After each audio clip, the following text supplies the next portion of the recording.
Hello guys, welcome to YouTube my channel. Har Har Mahadev. आप सभी को रंग भरी एकादशी को हार्दिक शुभकामनाएं। ये ब्रह्मपुर धाम में हम लोग रंग भरी एकादशी हर एक साल मनाते हैं, जो कि इस साल भी मनाए हैं। आप लोग देख सकते हैं, वीडियो के माध्यम से आप लोगों को दिखा रहा हूँ। आप लोग ब्लॉग में बन रहे, और ब्लॉग अच्छा लगे तो लाइक कमेंट, चैनल को सब्सक्राइब करना ना भूले। तो सबसे पहले हम महादेव जी का दर्शन कराते हैं आप लोगों को। महादेव जी का दर्शन करिए और उसके बाद हर हर महादेव कमेंट में लिखिए।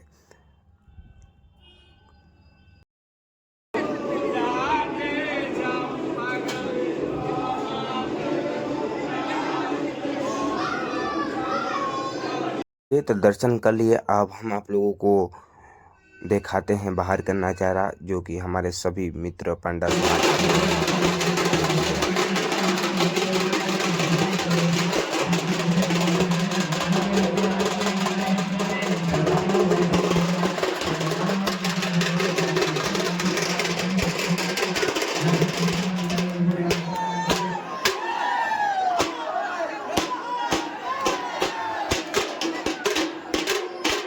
चलिए तो वीडियो ख़त्म करते हैं और मिलेंगे बहुत जल्द नेक्स्ट वीडियो में।